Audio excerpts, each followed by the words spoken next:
Hello students, कैसे हो आप सब।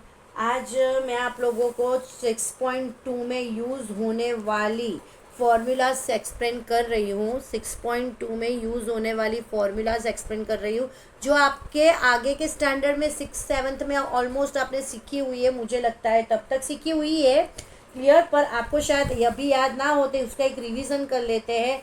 इफ टू पैरेलल लाइंस, अगर दो पैरेलल लाइंस को कोई एक लाइन इंटरसेक्ट करती है into two district point, if a line L intersect two parallel lines MN into two district points P and Q, जब भी कोई एक लाइन दो पैरेलल लाइन को दो पॉइंट में इंटरसेक्ट करके निकलती है तो टोटल 8 एंगल्स प्रोड्यूस होते हैं, जिसको हम नाम दे देते हैं 1 2 3 4 5 6 7 8।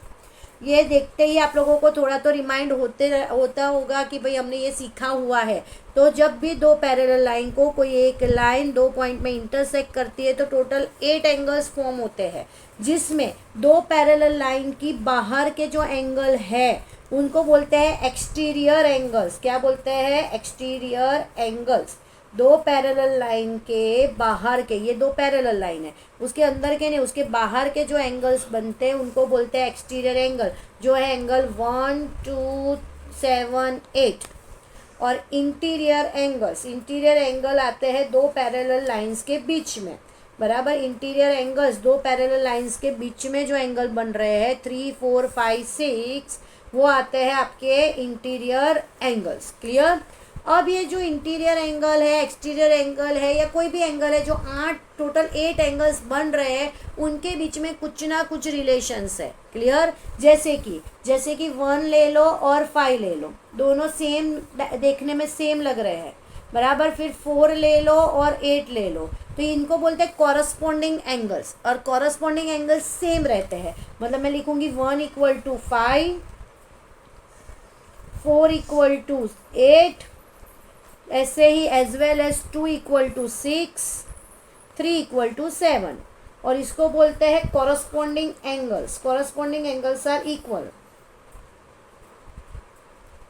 कॉरस्पॉन्डिंग एंगल्स कौन से बोले मैंने? Corresponding angle 1 and 5, 4 and 8, 2 and 6, 3 and 7 are corresponding angles.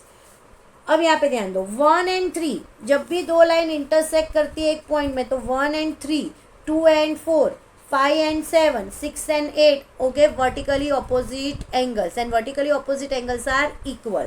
तो लिखते हैं यहाँ पे 1 = 3, 2 = 4, 5 = 7, 6 = 8, और लिखेंगे reason vertically opposite angle, vertically opposite angles. उसके बाद आगे यहाँ पे ध्यान देना, पास के एंगल्स जिसको बोलते हैं एडजेसेंट एंगल, तो sum of two adjacent angle is 180। क्या होता है? Sum of two adjacent angle is 180। Then 1 + 2 = 180, 2 + 3 = 180, 3 + 4 = 180, and 4 + 1 = 180। As well as पूरा राउंड घूमेंगे नीचे की साइड भी, 5 + 6 = 180, 6 + 7 = 180, 7 + 8 = 180, 8 + 5 = 180, और इसको बोलते हैं sum of two adjacent angle is 180। Sum मतलब addition, sum of two adjacent angles, sum of two adjacent angles is 180। Clear, जो मैंने आपको यहाँ पे लिख के दिखाया हुआ है। अब हम लोग रिलेशन पढ़ रहे हैं इंटीरियर एंगल के बीच में। इंटीरियर एंगल आप सबको पता है 3 4 5 6, 3 4 5 6 आपके क्या है? इंटीरियर एंगल है, जिसमें 4 = 6 एंड 3 = 5। 4 = 6 होता है, 3 = 5, जिसको बोलते हैं interior angle, interior alternative angles. 4 = 6 and 3 = 5, जिसमें बोलते हैं interior alternative angles. Alternative angles, interior alternative angles are equal. Clear.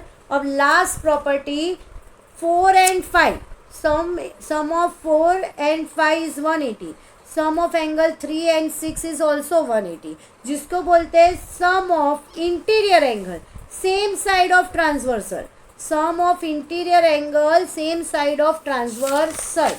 4 plus 5 equal to 180 and 3 plus 6 equal to 180. इसकी प्रॉपर्टी है sum of two interior angles same side of transversal. Sum of interior angles same side of transversal is 180. Clear? कितनी property है recall कर देते हैं. जब भी दो पैरेलल लाइन को कोई एक लाइन इंटरसेक्ट करती है टू पॉइंट में, टू डिस्ट्रिक्ट पॉइंट में, तो 8 एंगल्स बनाती है. 8 एंगल्स में जो पैरेलल लाइन के बीच में एंगल होते हैं उसको इंटीरियर एंगल बोलते हैं, और बाहर की साइड होता है उसको एक्सटीरियर एंगल बोलते हैं. फिर 1 and 5, 4 and 8, 2 and 6, 3 and 7 are corresponding angles. 1 and 3, 2 and 4, 5 and 7, 6 and 8 are vertically opposite angle. 1 and 2, 2 and 3, 3 and 4, 4 and 1 वो होते हैं एडजेसेंट एंगल, और sum of two adjacent angle is 180. After that मैंने interior angle जो है 3, 4, 5, 6 के बीच का relation बताया, जिसमें interior alternative angles are equal, but interior angle same side of transversal, sum of two interior angle same side of transversal is 180. Clear? Thank you very much.